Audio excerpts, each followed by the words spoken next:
Welcome. My name is Mitch Guthrie, and this is the Long Letter Podcast, episode 19. And change of plans last moment. I was going to continue on the book Grace Can Lead Us Home, but Brooke was kind enough to bring a guest tonight, and so just decided to go with an interview instead.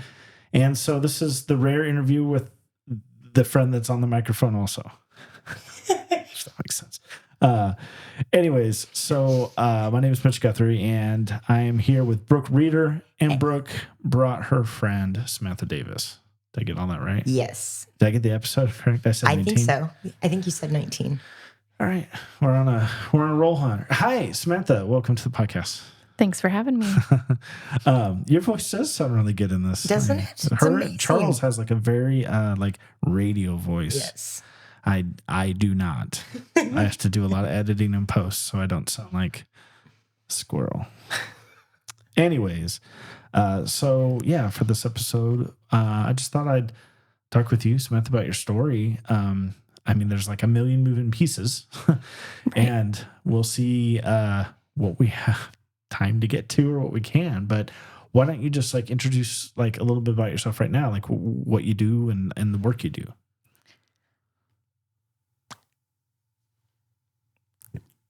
So I'm a social services worker with the Office of Public Defense. I work with families who are involved in dependency cases, just trying to get their kids back. And this is like something where the state has stepped in and removed the kids from the household? Yeah. And that what would reasons for that for people who are listening? Like, so some reasons would be abuse or neglect. In my own case, it was around substance use. So different issues. So you're involved as a caseworker for that? What are you, a social worker? What's the technical title? I'm a social services worker with the Office of Public Defense Parents Representation Program. Quite the mouthful. Yeah, you're going to need like multiple business cards to write all that out on. Yeah. Very cool. And so you yourself also have a background with substance use that we'll get into that I think kind of informs the work you do today. Does that seem reasonable? Yeah. So why don't you just start with, as we always do, just start with like your, well, let me stop here real quick. Brooke, what are you doing here? I don't know. I think I'm just sitting here just with a smile on my face. Moral support. How do you know Samantha? I know Samantha. Can I say how I know you? Mm-hmm. I know Samantha from being a part of Narcotics Anonymous. It's anonymous, Brooke. I can't believe you just did. Okay. And also she used to come in with the kids from Anderson House and they'd help pack food boxes. All right. Yes. Yeah. Very good. Okay. So that's how I first met Sam. So I'm a friend of Brooke. Brooke's a friend of Samantha. Samantha's a friend of me now by proxy. Yes. That's how that works. Yes. Okay. Okay, Samantha. So just like start out kind of at the beginning, like just what was your upbringing like, your childhood? So I grew up in a small town, single mom. She worked really hard to give me a good life and my brothers. I was a really good student in school. I graduated at the top of my class, got a full ride to college. Things were really good. So no adverse childhood experiences or anything like that? Just your typical upbringing, healthy support system, stuff like that. Yep. We lived really close to my grandparents. My mom owned a business. And you liked school? I loved it. That's an interesting... Brooke, did you like school? Did you? I liked school. Ah. I was guessing no on that one. Why? I don't know. I really liked school. I enjoy school now. Man, you guys are so inspiring. Yeah. And so you enjoy school, good supportive home. And what's the next step for you? Like when you're all grown up and you go to college? Yeah. So I went to college, and I was drinking a lot.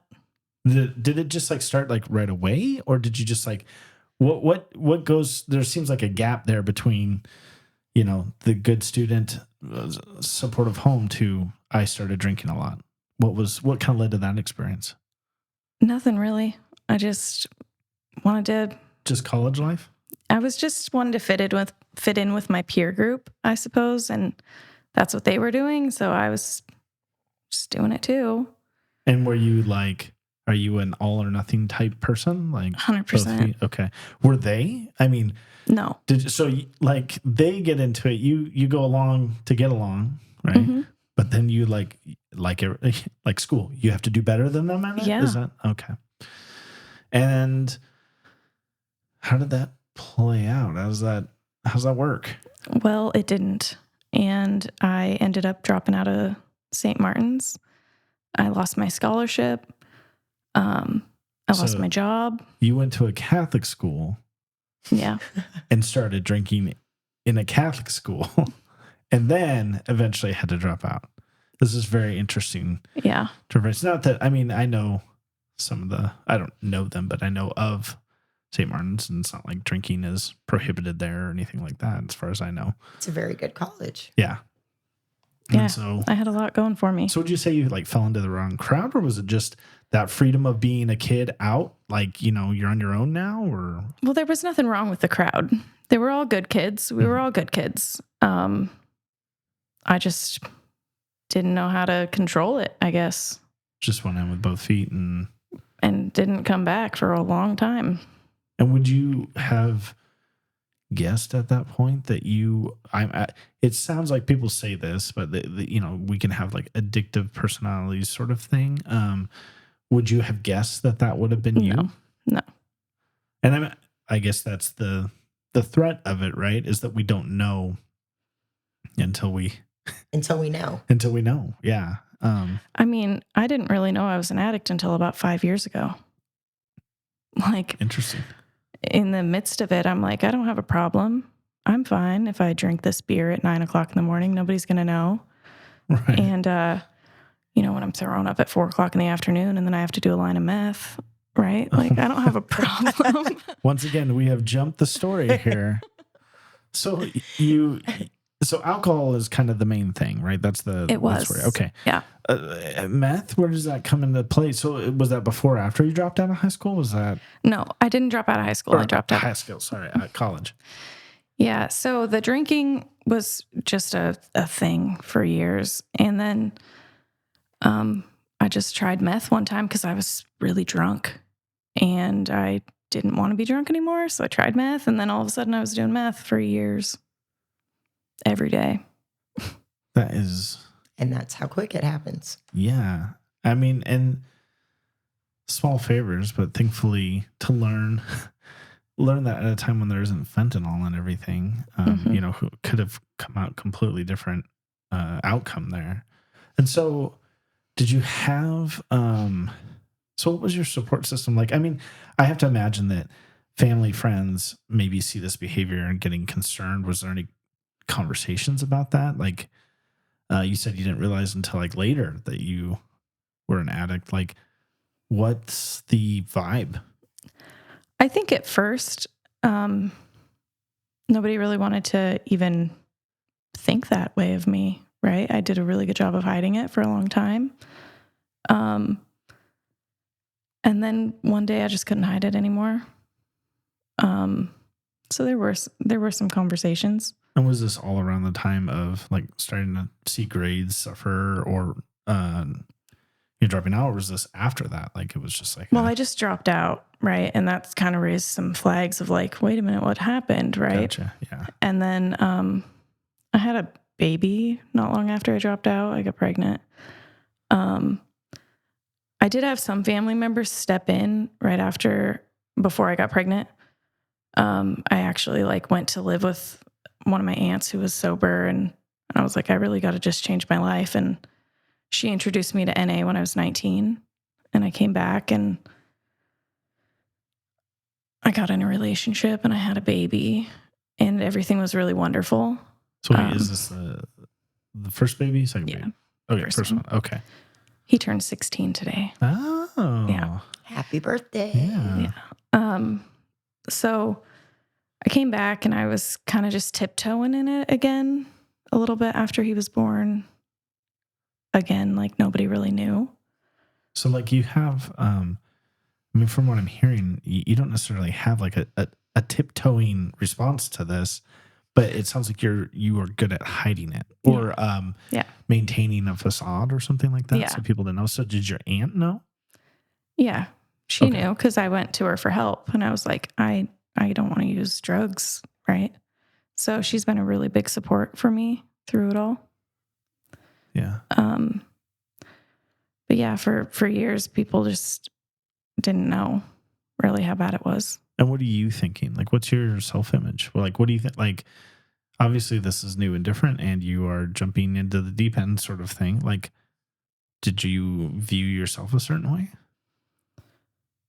No, I didn't really see anything wrong with what I was doing at the time. You didn't see it as being like self-destructive or anything? No. And so that plus motherhood, I mean, was there any complications of the pregnancy from? No, because I didn't use during my pregnancy with my son. An amazing. So I think of that's not uncommon. As crazy as it is that people can get really into something and then get pregnant, stop, and then go back to using afterward. That's not the first time I've heard that, and I just can't. It's hard to wrap my mind around because you would think then that can apply in any situation, but no, it's like specifically kids or something like that. So what happens, after the baby's born? And so after I had my son and his dad and I split, I was doing it mostly by myself with him. His dad helped when on the weekends and things like that. But I still just drank and nobody really knew how bad things were. And I was doing meth and nobody really knew.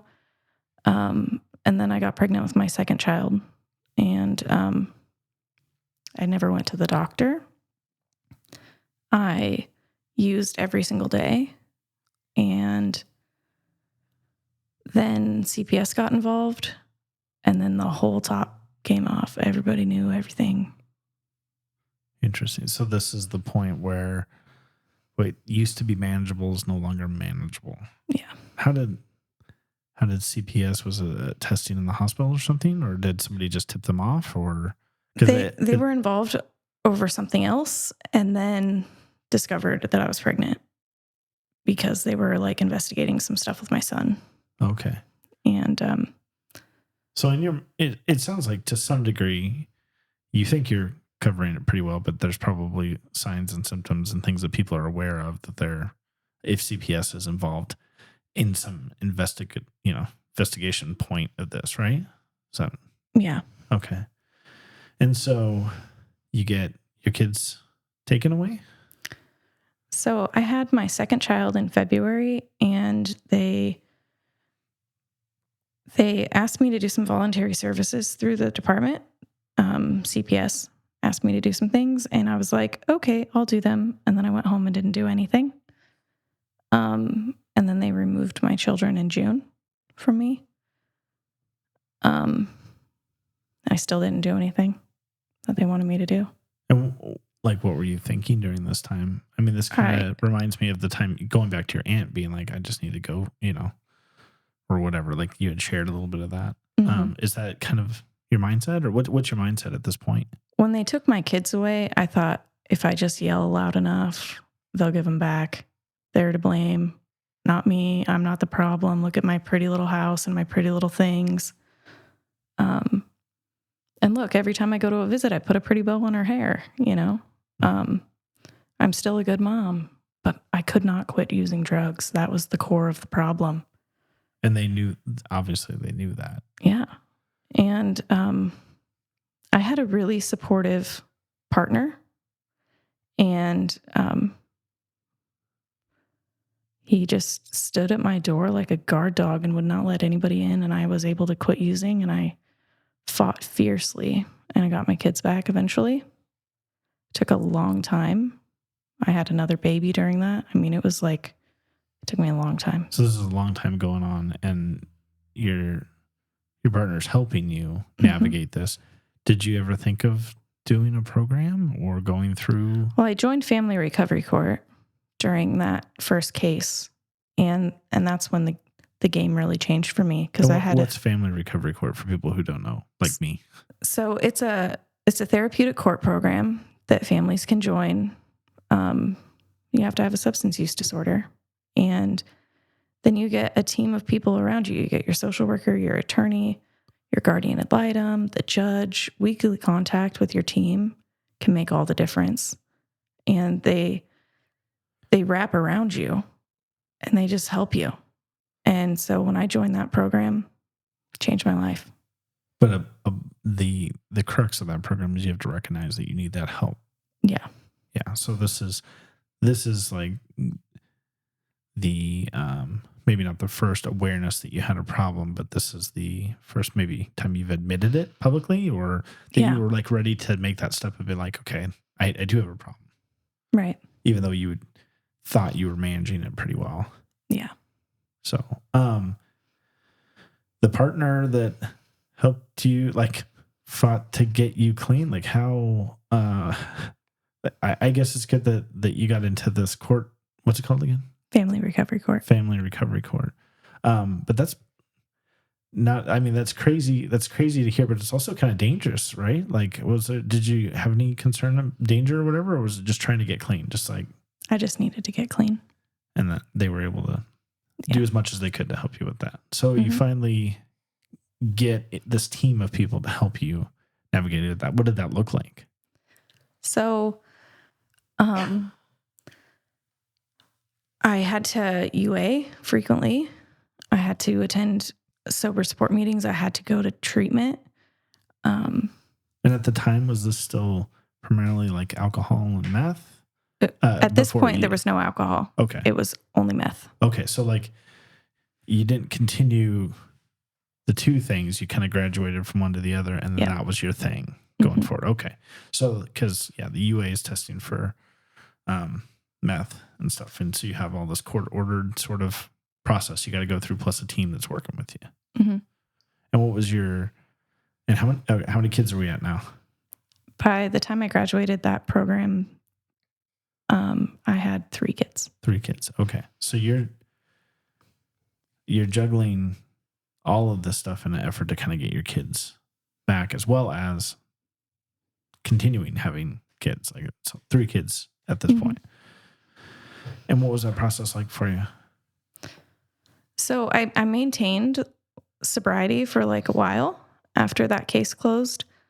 But what happened was I lost the accountability of the court, and I quit reaching out to my sober supports. I had a great sponsor. I just quit calling her. I quit going to meetings. I just really took a step back, and I started juggling my life again. By this time I have another baby. So now I'm up to 4. Life was just happening.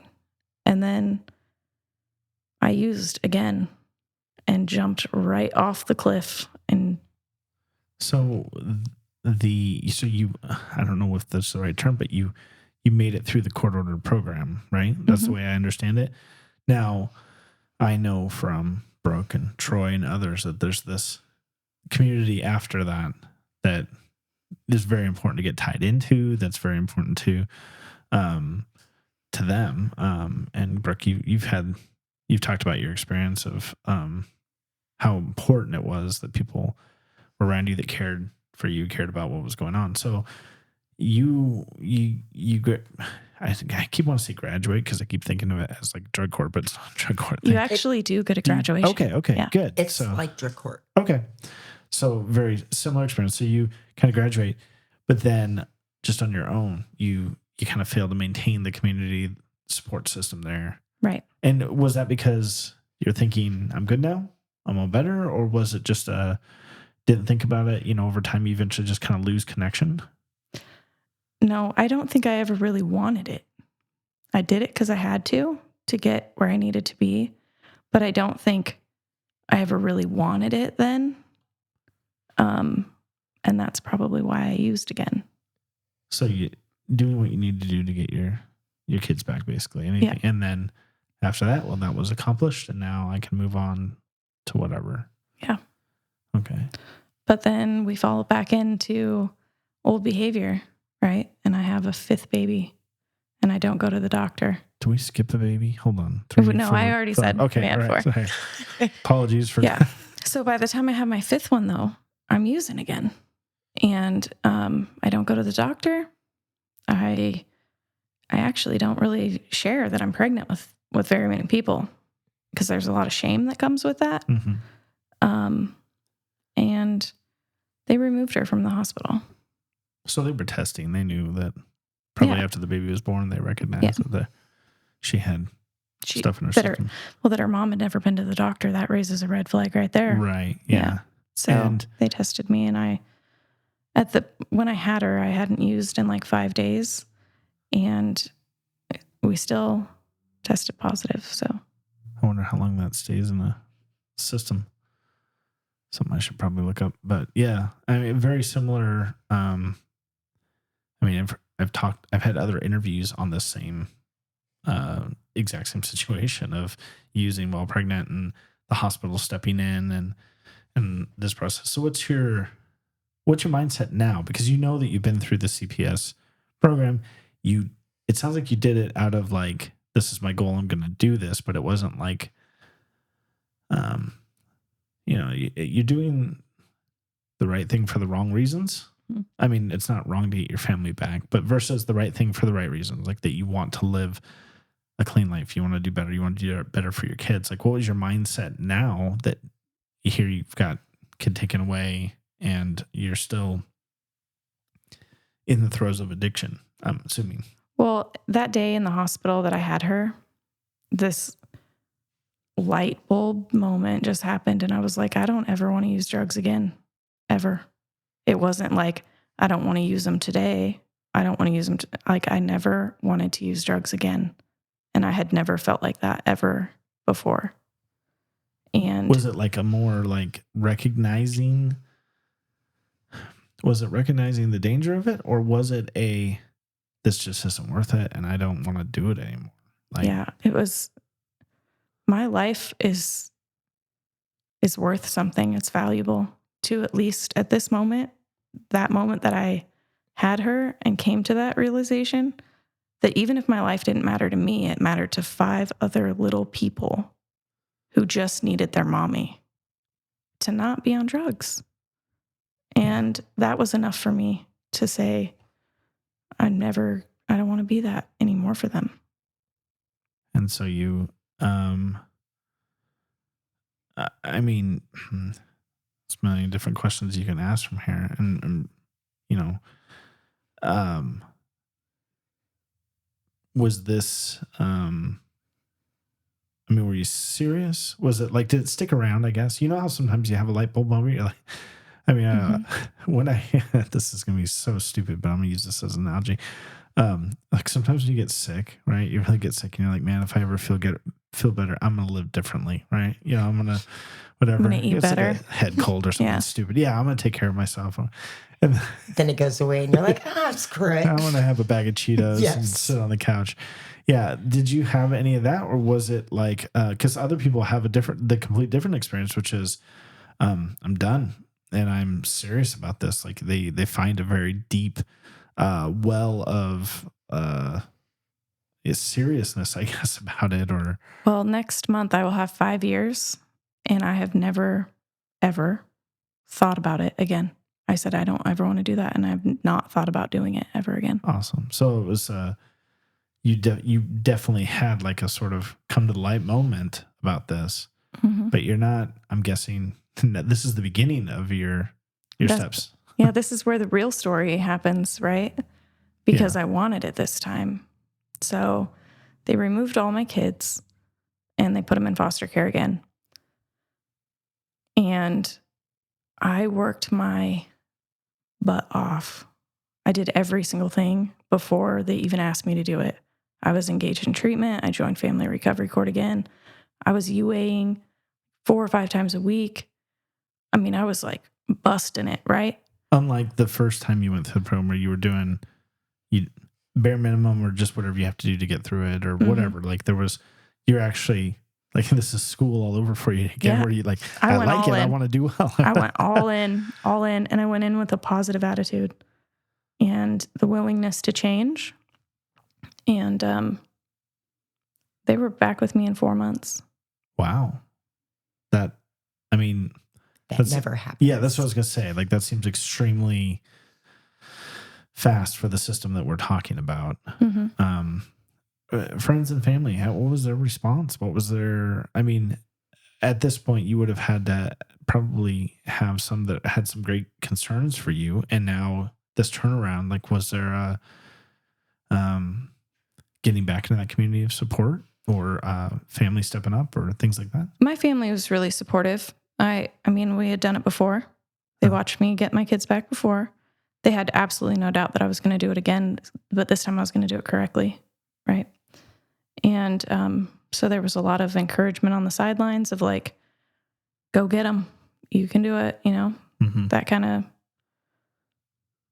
it was really good support. It was really motivated. And so 4 months and you get your kids back. That's just amazing. So what's your life look like after that? Are you... So when and if you say I had another kid, I swear, no. I did. Actually, he's 3. He's lovely. No, when I got them back, we were out at Safe Family Ministries out in Chehalis. The program was really great for me, but it wasn't really working out for one of my kids. So we went from there to the Hope Alliance domestic violence shelter. And for the first time in my whole life, somebody said, you're in charge of this. You get to decide what your journey looks like, and we're just going to walk with you. And I was like, you're not going to tell me what to eat. You're not going to tell me where to go. I just get to be in charge. And it was so powerful for me. And they did exactly that. They just watered my cup, and I just ran with it. That's really fascinating. We've talked about this a lot on the podcast, but that idea of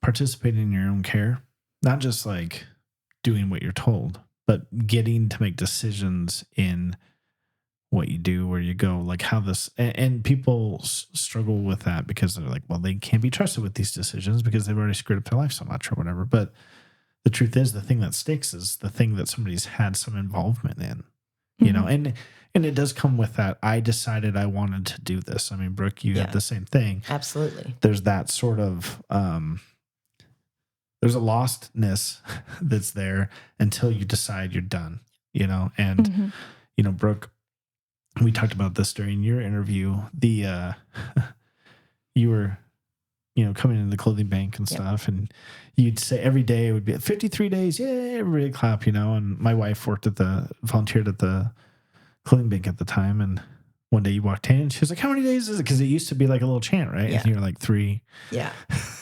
And that one, community, 2, that desire, like that thing that makes it stick. Yeah. Because Brooke, you're heading almost 5 years now? Yeah, I've got 4 years, 7 months, and 23 days. Nice. Yeah. So like there's that sort of I think some people take kind of a naive approach to it, which is like, okay, we tried this once, it didn't work, and we're done with you. Yeah. Or go back to the start line, how dangerous that can be, the shame involved. And Brooke and I were talking just before the recording here about that idea of recovery versus sobriety. And it's a whole other topic.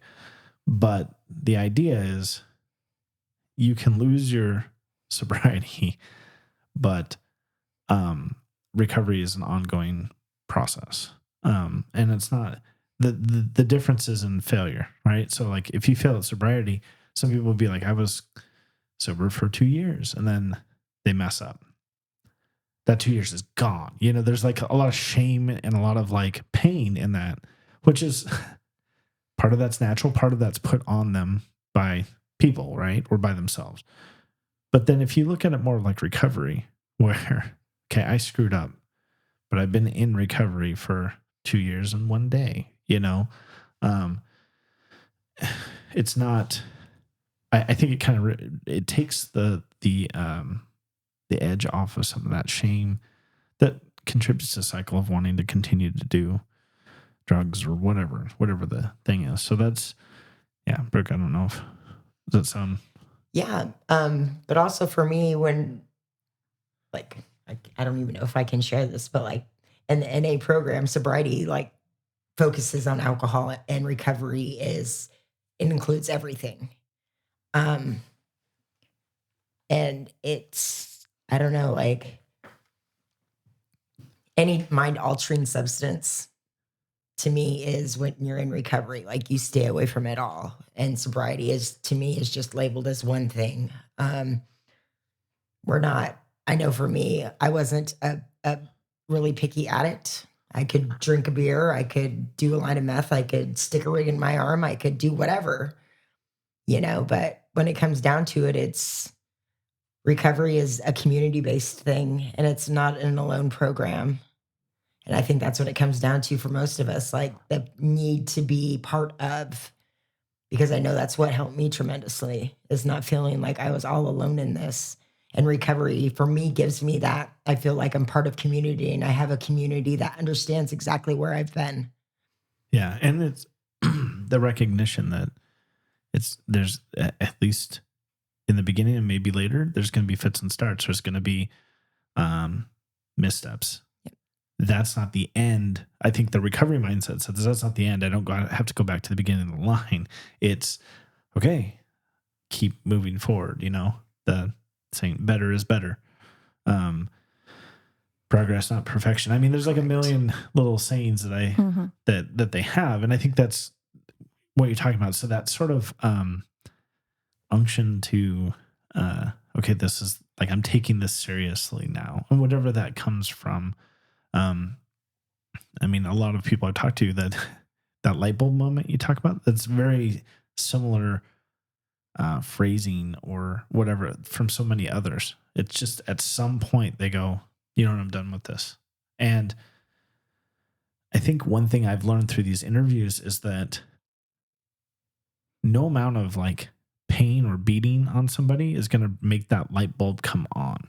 Like it'd be nice if it did. Right? Because then you can just, okay, we just apply enough pain and they'll learn their lesson. Correct. It's something else, something more complex. I personally think it's found in not just community, but in hope. Like if you can see yourself differently and go, yeah, that's what I want to do. That's my personal take on it. But like whatever it is, it's the, there's a sort of uncoerciveness about it, right? The person has to choose to do it to find success. And so you're talking about Hope Alliance and their program. Mm-hmm. And their program is, what do you want to do? Here's how we can help you get to where you want to be. Mm-hmm. And we know lots of people at Hope Alliance. I mean, that's Patrick. I don't think anybody's ever called him Pat in his life. I'll call him Patrick. So. I don't think he's really a Pat I said guy. that and I was like, man, that does not fit him. Definitely not the cardigan and the... No. Yeah, okay. Anyways, okay, so we got off track. The whole point about that was just that light bulb moment and the inclusion of what you want to do into your own care. Mm-hmm. So how did that... go ahead. So when I started working with Hope Alliance, and I was also working with other service providers in the community, those service providers started to communicate and work together on my behalf, because I was like, well, I was working with PCAP, which is a great program for parents or women who have substance use disorder and they're pregnant or have a new baby. I had an amazing PCAP worker. She's the one who got me into the room at Hope Alliance. And so when these service providers were working together for me, I could move any mountain I wanted, because I had enough people pushing me, right? It was just beautiful. And I lived at the shelter. I shared a room with 4 of my kids, and we were there for like 3 months. I rode every bus from here to Olympia with car seats strapped to my back, because I had services still in Thurston County, but I was trying to get established here in Lewis County just to start over. Oh man. Because this is where I could get housing for me and all my kids at the same time. Yeah. So we just made it work. And eventually I took a class that taught me how to be a good tenant, because I had always relied on my mom, right? Like I always lived with my mom, or I always lived in a trailer in my mom's yard, or, I never had really any. It wasn't a skill that you had to develop. Right. I managed a home, right? Like I lived with my kids' dad for several years. But I never had anything all by myself. And so I took this class that taught me how to be a good tenant, rent well. And Pat was my teacher, and she just happened to be out for another client of hers and stumbled upon a 3-bedroom apartment. And she was like, I think that would be a good fit for you. And so we moved from the shelter to the apartment. People are having a hard time stumbling upon any sort of housing right now. Well, that was, I was there for 4 years in that little tiny apartment, and we made it home. Mm-hmm. I hated it most of the time, but we did make it home. It's just been. So just even that recognition of, hey, here's the skill you need to work on. Let's get you programs to help you develop that skill. And, adulthood has a way of making you realize that, like, you move out or whatever, you're on your own, and then turns out your laundry just doesn't wash itself. You don't have a magic coffee table. Right. Yeah. There's, and I mean, what's crazy is that goes on, I think even today there's something that I was thinking of something, and I'm like, you know what? I realized I've never done that. Grandma was the one that did that. She was the one that made this thing for a family meal or whatever. Like, and she's gone now and it doesn't exist anymore. So either I have to figure out how to do it, or we just, I mean, in a sense, that's good. Meaning, because you had somebody to care for you and do that part for you. But obviously, mother of 5, 6. When we moved into our apartment, I had 5 and I was pregnant with my 6th. Okay. We're at 6 now. There's a lot that, one, you definitely need that support system more now than ever, I would think. Yeah. But also developing the skills to continue to manage that household, manage the apartment, or all those things. Well, every time I was climbing these mountains and these obstacles, I had members of my team or my community, right? Like throw me a rope, right? Like I had no rental history, no credit. Someone threw me a rope and co-signed for my apartment. It's little things that you can do for people. I'm not saying that everybody should go out and co-sign for somebody. That's not a good idea. The long letter does not approve of that. That is not what we're going to do. No. But in my case, it was a person from my family who knew my situation, and they were like, we know you're not going to mess it up. It's community. It's not some random stranger co-signing for you or something like that. There's a relationship there. There's an understanding of like what this means and how important it is, and getting out and doing that. And working with Hope Alliance and your team and all these other things. So like you had this light bulb moment. You have just a crap ton of kids living in this small apartment. Like what did you want to do when you grow up? Oh man, I had no idea. Because I had just when I went to college, I wanted to be a teacher. But then I have all these kids. I don't want to be a teacher. That's not the department for me. But I didn't know, because I had just been a mom, right? I had no idea. I had always, like, before I had kids. One does not just simply be a mom, but I hear what you're saying. I get it. Right. But all the job history I had was like waiting tables or working fast food and things like that. And I knew I didn't want to do that. So I started working with this other program in the community, and they put me to work at a place filing paperwork. That place was Hope Alliance. And theme here. I just filed some stuff, and I did that job for a couple months, right up until the day before I had my 6th baby. And then I took some time to just be with him at home and just soak all that in. And meanwhile, a friend of mine who I had been housed with at the shelter, she got a job at Anderson House, which is the emergent foster placement group home. So that would be like a transitional house while they're trying to get people. Yeah. So kids who need placement, it's like temporary, no more than 30 days kind of placement. It's no longer here in town, but it was a really great thing when it was. And so Denica got that job. I shouldn't name drop her. That was rude. Well, no.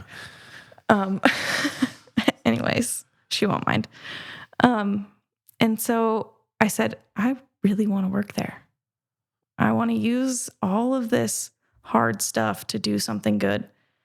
And so I just applied, and it took them 3 months to get through the suitability assessment, given all my background history with the department and all of that. And they hired me.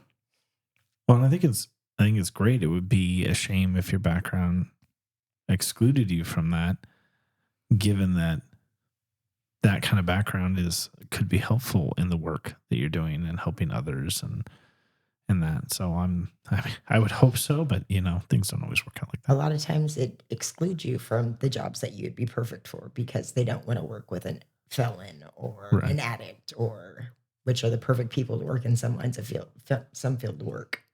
Yeah. Yeah. It took a lot of time and it took a lot of dedication to get that job, but I knew I wanted it because I know how to work with kids, right?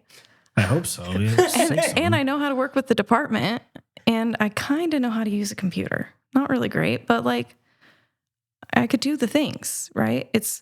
Cook the food, you clean the house, you watch the kids. I can do all of that. Bonus that we get to work with all these kids who just need people to love them. Yeah.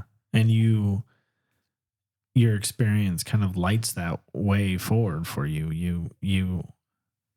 Now you've been on both sides of this what do you call it, situation or whatever. So you have an understanding for the families, but also now working on the other side of the process, helping families. Mm-hmm.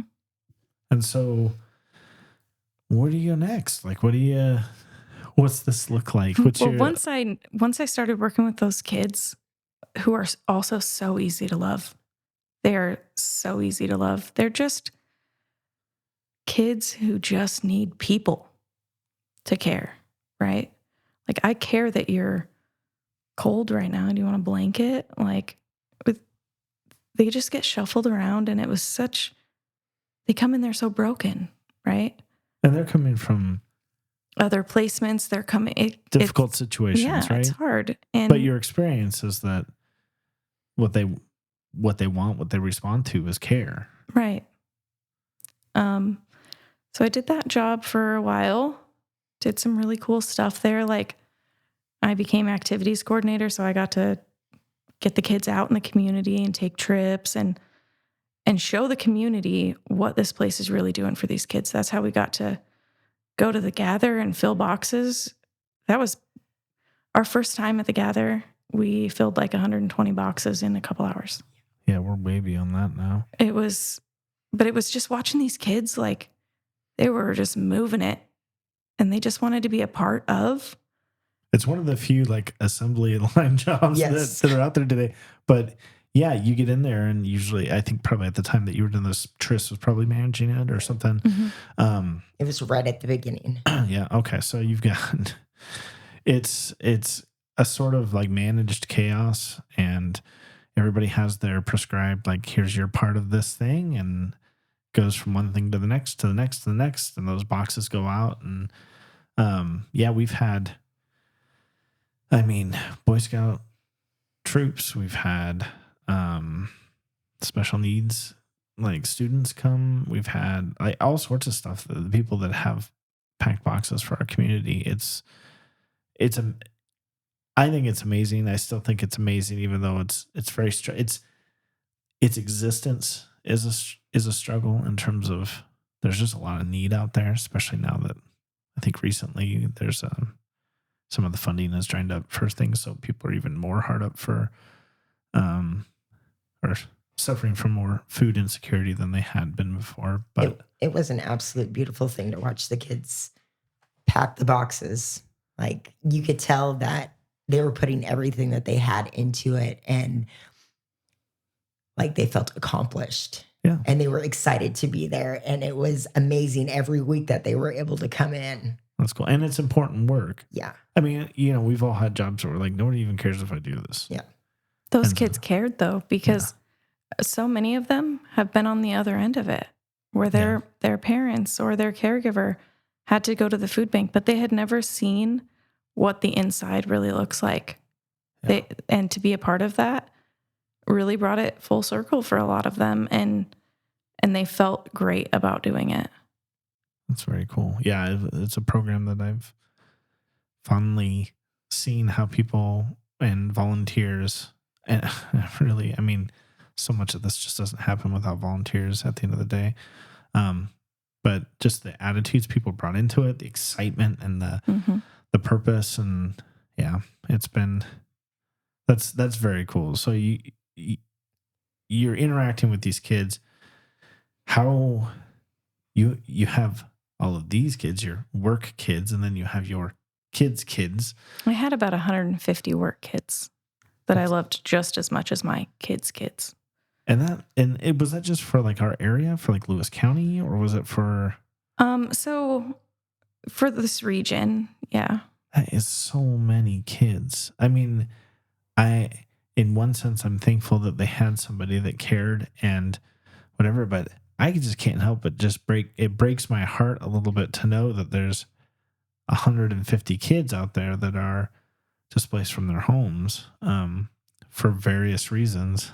And yeah, I struggle with that level of brokenness. Just like now, I mean, we have same issue across our entire area. It seems like it's just so prevalent and so public and so whatever. I remember years ago talking to one of my kids' teachers. They had gone to some local meeting, and at the time, I can't remember when this was, but I want to say there was 80 kids that were homeless in the district. And homeless, not defined by like sleeping on the street, but like no consistent address. They could be couch surfing, they could be sleeping in the car or whatever. But 80, for a town our size, I just there's so much work that needs to be done. And yeah. So you're managing this and 150 kids, and the idea is that those kids eventually get returned back to their home or placed. Well, reunification is always the goal, right? So sometimes it doesn't happen though. And so out of those 150 kids, I know that 3 were placed back with their parent, but that number is not big enough for me, right? And I knew that I knew that I needed to get past that because I have some tools that I can share with these parents, right? So I started sharing my story with the Parents for Parents program at Dependency 101, which is super great. It's a class offered once a month that teaches parents everything they need to know about dependency, that tells you about the timeline and the professionals that are involved. And it's just this plethora of information that if every parent who went into dependency took this class, they might know a thing or two about how to get their kids home faster. So at the end of that class, though, you share your story. A parent shares their story. And it lit a fire in me, right? So then I'm juggling, sharing my story, and then I'm working for FES, and I'm working for Anderson House, and I'm doing it all, and I'm the primary caregiver for all these kids at home too. And so I took a step back from Anderson House and went solely to just being a parent ally, just supporting other parents who were going through dependency, became a certified peer counselor. I did all of that for a year and then moved to visitation. So I was taking kids to see their parents. So these are where a parent doesn't have custody of the kids, but they get to see their kid every week or 2 weeks or something like that for a supervised meeting. Okay. So I became a visitation specialist and I absolutely loved that. And I probably would have continue to do that forever because it just brought me such great joy to just be with people who just wanted to be with their kids. And then I was offered a job with Office of Public Defense, and that's what I do now. I'm hearing I'm thankful, but I'm hearing a lot of, how positive all this is in your life. But I can't imagine working in that system. There isn't a day that you don't like, it didn't work out the way you wanted, or you see parents making mistakes that they could have avoided. Like, how do you've got this positive attitude, so I don't want to be like, well, what's your negative attitude about it? But I do want to know, like, how do you deal? There's got to be a lot of depressing or unfortunate outcomes. How do you wrestle with that, with what you do? So not everything about my job is wonderful, right? But at the end of the day, I just take away that I did the very best I could as a professional working with these families. And just because they chose to do this doesn't mean that it hurts me, right? Like, I have really learned how to place some real strong boundaries in my life. I've always been like a people-pleasing doormat sort of thing. But now I'm like, I see that you're in crisis and I'm here with you in that, but that's not my crisis, which I think sometimes can tear people down, right? Yeah, So, it's a fine line to be empathetic because you want to understand their situation, or you do understand their situation, but also have a boundary where you're healthy in your response to it.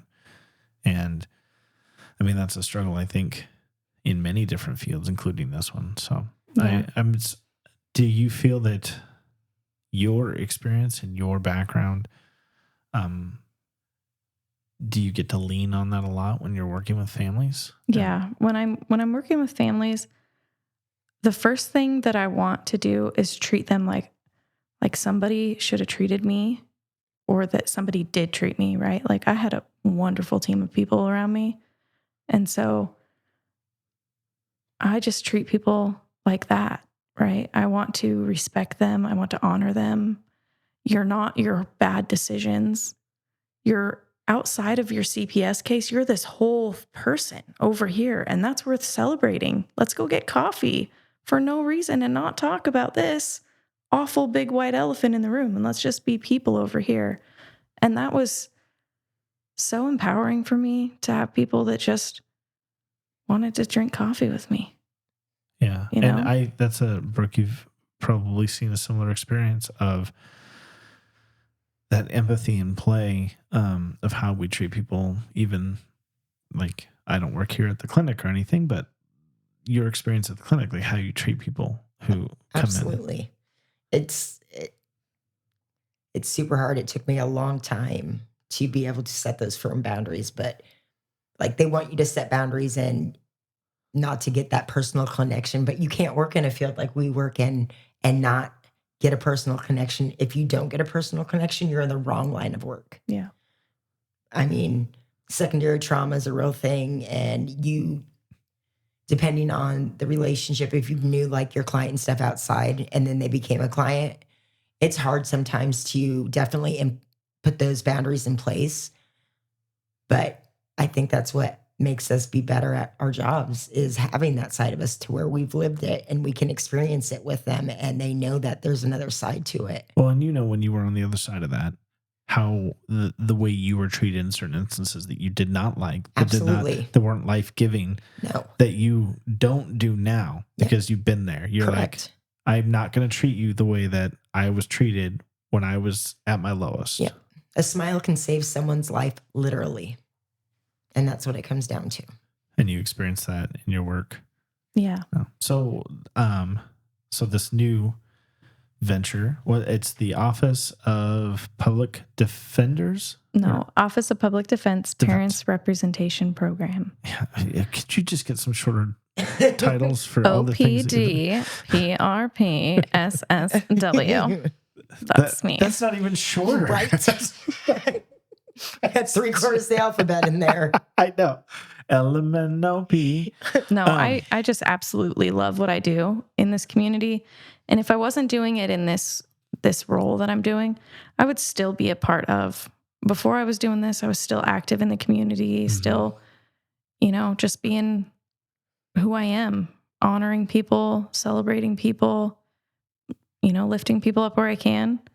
And I think that that's probably why they gave me my job. I don't. Hopefully, right? I think. I don't know. But I've gotten to do some really cool stuff in 5 years. I don't have 5 years yet. I'll have 5 years next month. We don't get fronts. But I'm gonna get there, Brooke. Oh, I know. I have all the faith in the world in you, sweetheart. But I've done really cool stuff. And silly little things too, where like I'm like, being a grown-up is a lot of fun, actually. Grown-up stuff. Yeah.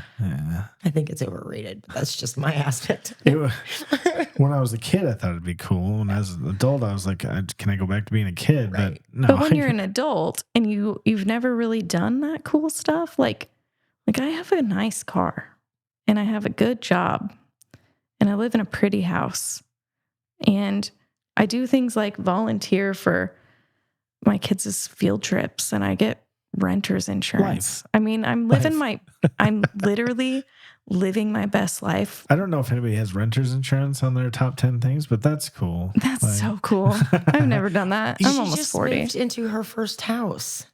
Here's what I'm taking away from this though, is the mundane things of being an adult, being able to do those mundane things. Like we have, so we lived in a little tiny house for 15 years and then friended the neighbor next door who sold us that house. And he lived to be 102. And then he passed and his family came to us and said, do you want to buy his house? And it was the house they had all been raised in.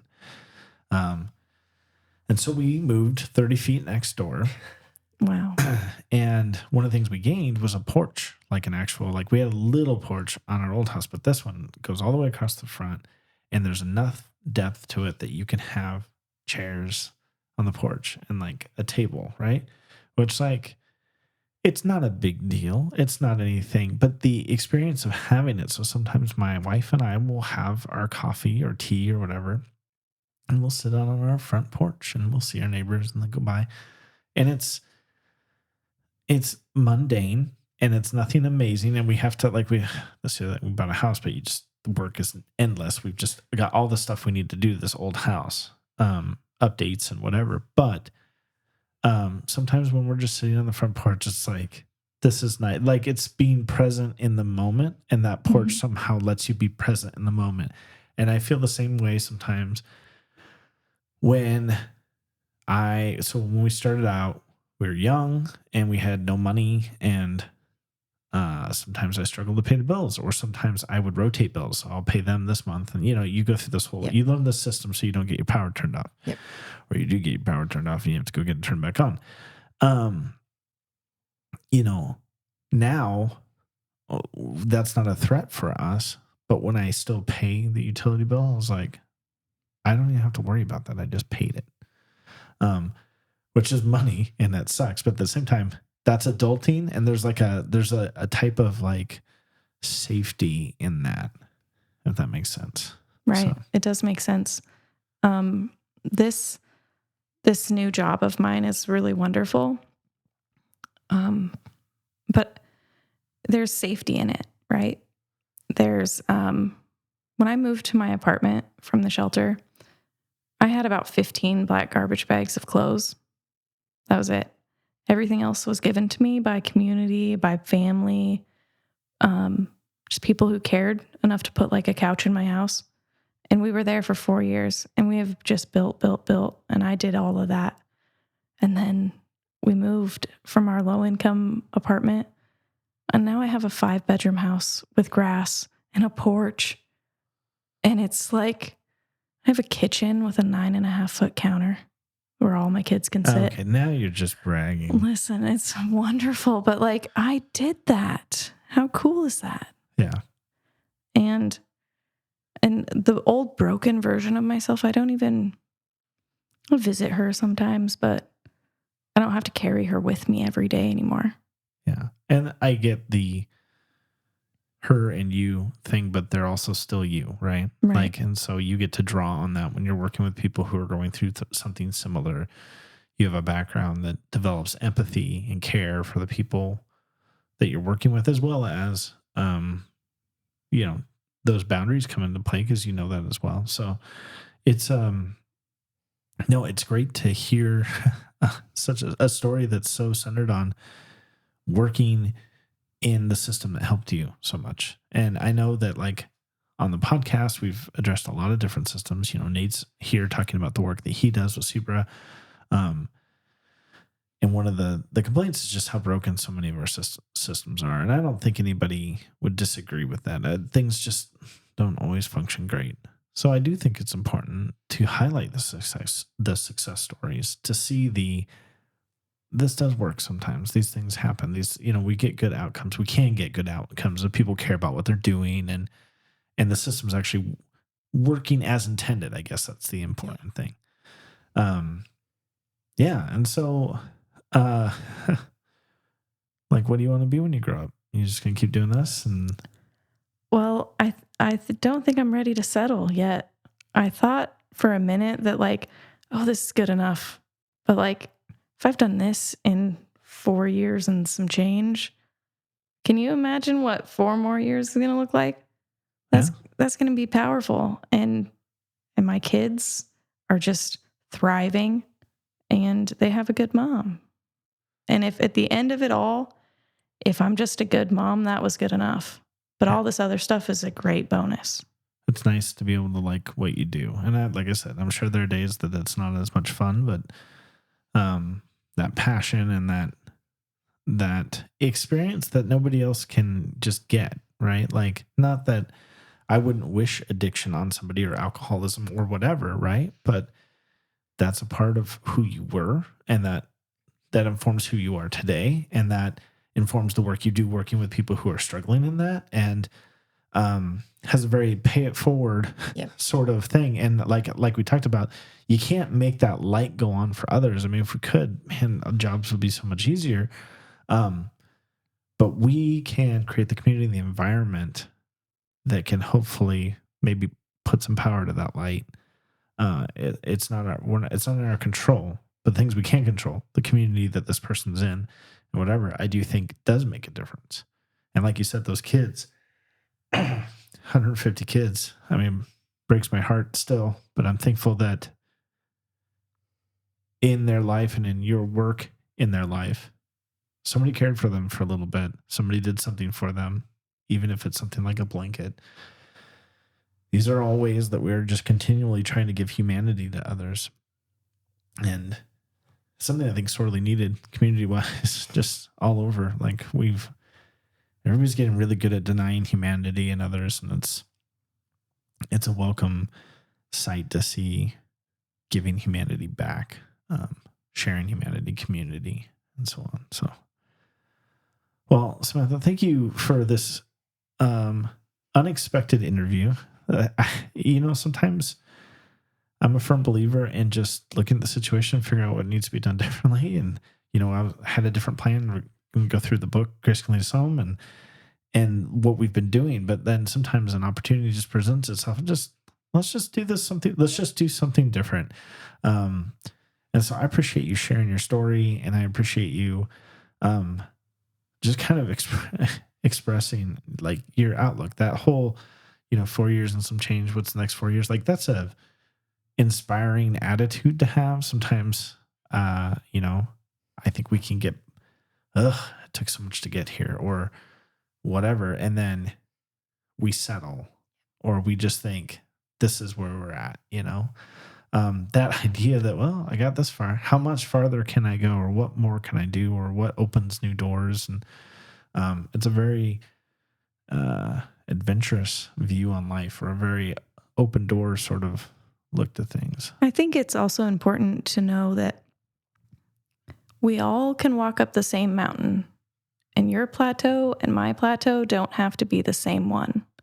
And it's okay to leave people there and continue to rise, go back down and visit, continue to rise at your own pace, whatever that looks like. Not everybody's going to go up the same height, right? Yeah.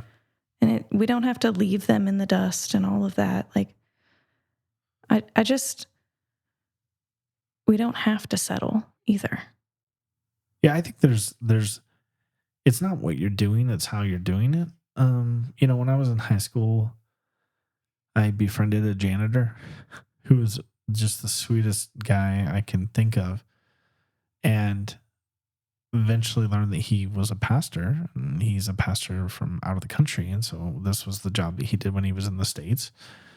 But you'd see him when he's doing his pastor, so he's wearing a suit, but he had this, being a janitor wasn't an issue. Like it was how he was a janitor.